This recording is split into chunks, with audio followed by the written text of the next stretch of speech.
Apa yang kau takutkan? Selamat pagi bosku, jumpa kembali bersama saya Cecilia dari Pilar Mas Investindo Sekuritas. Touch your heart, touch your profit.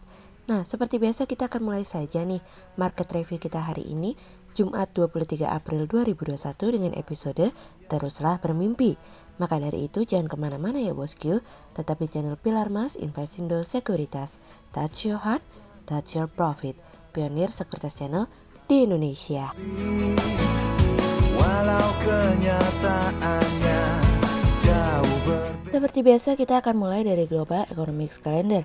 Ada berita dari US Chicago Fed Net Activity Index yang naik dari sebelumnya minus 1,20% menjadi 1,71%. Kemudian ada dari US Initial Jobless Claims yang turun dari sebelumnya 586K menjadi 547K. Kemudian ada dari US Continuing Claims yang turun dari sebelumnya 3.708K menjadi 3.674K. Kemudian kita beralih ke Corporate News. Ada berita dari PT United Tractors Tbk atau UNTR yang membukukan laba bersih senilai 1,86 triliun rupiah sepanjang kuartal pertama 2021 dari kontan.co.id. Kemudian ada dari PT Cita Mineral Investindo Tbk atau Cita yang menyiapkan belanja modal atau capital expenditure sebesar 159 miliar rupiah untuk tahun 2021 dari kontan.co.id.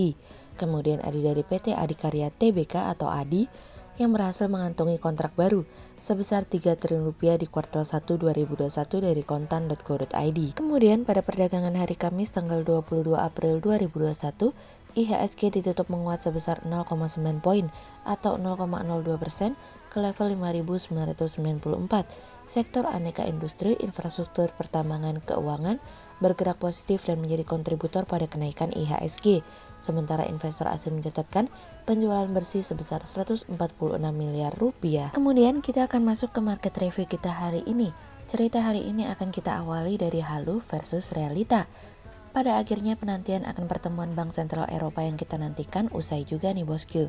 Seperti yang sudah diprediksi oleh banyak orang, bahwa tingkat suku bunga tidak dibiarkan berubah. Begitupun juga dengan kebijakan yang selama ini dijalankan.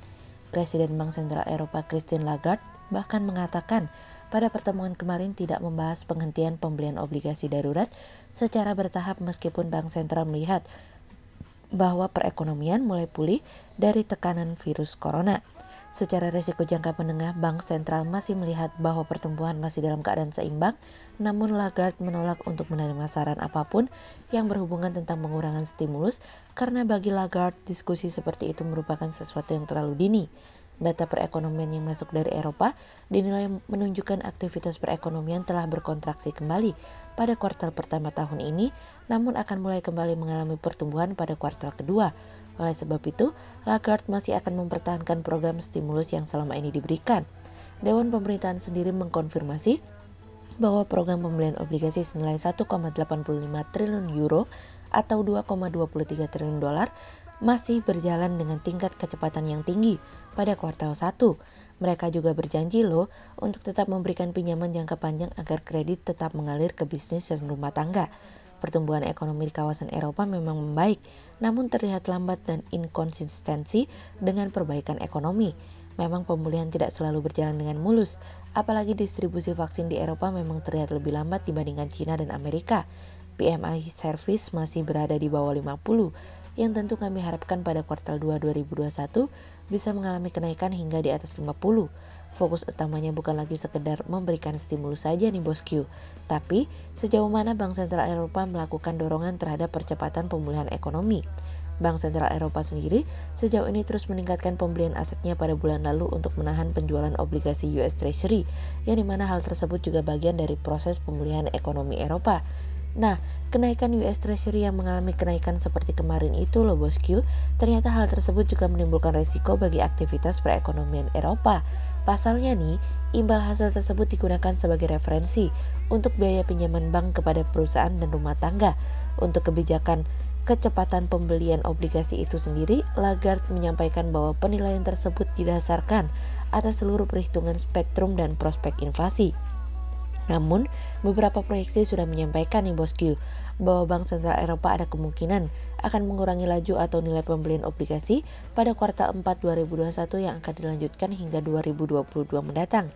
Namun tingkat suku bunga tidak akan berubah nih bosku, akan tetap berada di tempat yang sama. Bank Sentral Eropa juga terus melakukan percepatan kampanye vaksinasi dalam beberapa pekan terakhir untuk mendorong percepatan pemulihan ekonomi untuk bisa rebound dari pelemahan. Kami sendiri meyakini nih bosku, bahwa Bank Sentral akan membutuhkan waktu lebih lama untuk mengurangi laju pembelian obligasi karena melihat vaksin yang belum terdistribusi secara maksimal akan membuat mereka masih menahan aktivitas perekonomiannya meskipun mereka secara ketat masih memantau perkembangan virus. Oleh sebab itu pemulihan masih membutuhkan waktu dan mungkin baru akan mencapai titik maksimal pada kuartal 4 2021, sehingga pengurangan laju pembelian obligasi baru akan tercapai pada kuartal 3 atau kuartal 4 2022 mendatang. Kemudian cerita selanjutnya datang dari pajak. Weleh-weleh, akhirnya nih bosku, untuk dapat mengimbangi stimulus yang dikeluarkan Joe Biden selama ini, maka Biden akan mengusulkan kenaikan pajak hampir 2 kali lipat untuk orang dengan kategori kaya dengan tarif pajak sebesar 39,6% untuk membantu membayar sejumlah kebutuhan sosial yang dimana adanya ketidaksetaraan yang sudah berlangsung sangat lama. Bagi mereka yang memiliki penghasilan di atas $1 juta atau lebih, akan dikenakan tarif tertinggi yang baru saja akan direvisi, ditambah dengan pajak tambahan apabila ada pendapatan investasi yang dimana itu artinya tarif pajak untuk seseorang yang kaya bisa hingga 43,4%. Tarif marginal baru sebesar 39,6% akan mengalami peningkatan sebesar 20% dari tarif dasar saat ini. Sebelumnya juga Biden telah menyampaikan bagi mereka yang berpenghasilan lebih dari $400.000 diharapkan dapat membayar lebih banyak dalam bentuk pajak. Partai Republik tentu saja murka dengan rencana tersebut. Mereka mengatakan bahwa hal ini akan mengurangi investasi dan munculnya pengangguran baru. Biden sendiri juga akan menyampaikan terkait dengan rencana yang disebut American Families Plan di atas pada tanggal 28 April mendatang. Pajak yang akan dikenakan Biden nantinya akan memberikan kontribusi sebesar $370 miliar dalam kurun 1 dekade mendatang. Partai Demokrat sendiri membela diri dengan mengatakan bahwa tingkat capital gain yang ada saat ini sangat membantu mereka yang memiliki penghasilan tinggi yang mendapatkan penghasilan dari hasil investasi daripada dalam bentuk upah. Namun tentu kita harus melihat lebih jelas nanti ketika disampaikan. Namun saat ini berita ini menjadi satu-satu berita yang memberikan tekanan terhadap pasar di Amerika. Meskipun tentu kami setuju bahwa pajak harus dinaikkan, namun tetap melihat koridor yang berlaku. Kemudian cerita selanjutnya datang dari infrastruktur. Pembangunan infrastruktur menjadi harapan terkait naiknya serapan konsumsi dari belanja pemerintah pada sektor produktif. Mengacu pada strategi pemerintah tahun ini terdapat 25 peluang investasi pembangunan infrastruktur senilai Rp278,35 triliun. Saat ini Kementerian PUPR sedang membangun infrastruktur dasar guna mendukung KIT Batang di Jawa Tengah. Pembangunan KIT Batang merupakan salah satu upaya pemerintah dalam mewujudkan pemulihan ekonomi nasional sebagai dampak dari pandemi dan juga sebagai pengembangan kawasan ekonomi baru di Jawa Tengah. Secara keseluruhan, luas KIT Batang seluas 4.300 hektar dan saat ini hampir selesai seluas 450 hektar. Lahan tersebut dinilai sudah siap digunakan untuk investasi yang berkaitan dengan teknologi. Dalam mendukung percepatan pengembangan KIT Batang, Kementerian PUPR secara terpadu telah memulai pembangunan infrastruktur dasar seperti konektivitas air baku dan air minum, pengelolaan sampah dan sanitasi serta penyediaan perumahan melalui sebuah rencana induk pembangunan infrastruktur. Menteri PUPR Basuki Hadi Muljono mengatakan dalam proses pembangunan infrastruktur KIT Batang diharapkan semaksimal mungkin memanfaatkan tenaga kerja lokal dan produk dalam negeri. Infrastruktur yang dibangun diantaranya pembangunan simpang susun akses menuju KIT Batang yang terhubung dengan jalan tol Batang-Semarang. Akses KIT Batang dibangun sepanjang 3,1 km dengan anggaran Rp450 miliar. Progresnya saat ini 49%. Kemudian pembangunan jalan kawasan 1A sepanjang 4 km dan jembatan kali mata air sepanjang 120 meter dengan biaya Rp185 miliar. Kontraktor pelaksana proyek tersebut yaitu Wika dengan progres fisik 45%. Sehingga berdasarkan technical analisa, kami melihat saat ini IHSG memiliki peluang bergerak melemah dan ditradingkan pada level 5.942 hingga 6.049. Berikut stock watch pilar emas hari ini ya bosku. Yang pertama ada dari JSMR, kemudian yang kedua ada dari MAPI, dan yang ketiga ada dari RALS. Berikut dua saham yang kami analisa hari ini ya bosku.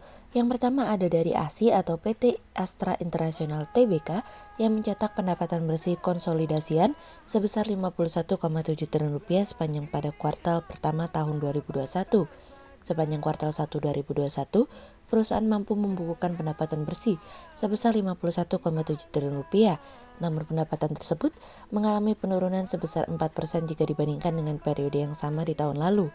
Penurunan ini disebabkan kontribusi dari segmen bisnis perusahaan yang mengalami penurunan, di mana dari segmen bisnis otomotif laba bersih membukukan 1,43 triliun rupiah atau turun 26% dari periode yang sama tahun lalu.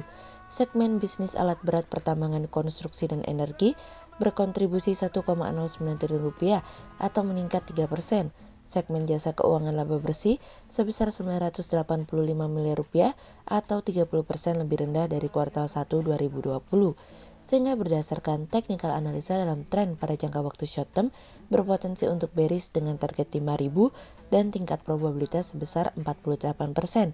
Sementara dalam jangka waktu long term berpotensi untuk bullish dengan target 6.800 dan tingkat probabilitas sebesar 54%. Kemudian yang kedua ada dari ULTJ atau PT Ultra Jaya Tbk yang mencatat laba yang diatribusikan ke pemilik entitas induk sebesar 1,10 triliun rupiah, naik tipis dari laba 1,03 triliun rupiah di periode yang sama di tahun sebelumnya.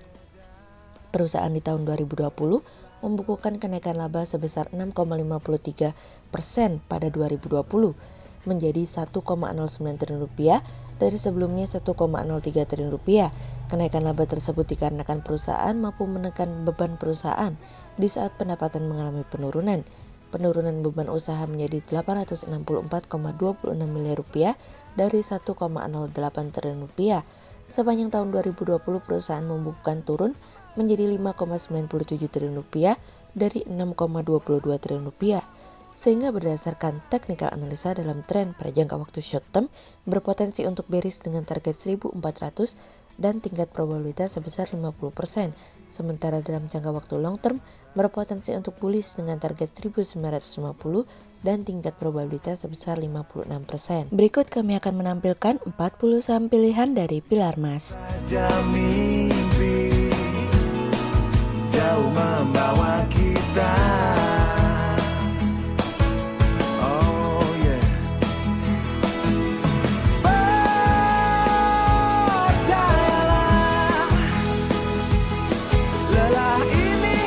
Sekian untuk review market kita kali ini ya bosku. Untuk info lebih lengkapnya bosku bisa download PDF dengan klik link di bawah video ini atau bisa juga langsung akses ke website kami di www.pilarmas-investindo.co.id. Dan jangan lupa untuk selalu jaga kesehatan buat para bosku ya. Kita akan bertemu lagi besok pagi untuk market review yang berikutnya.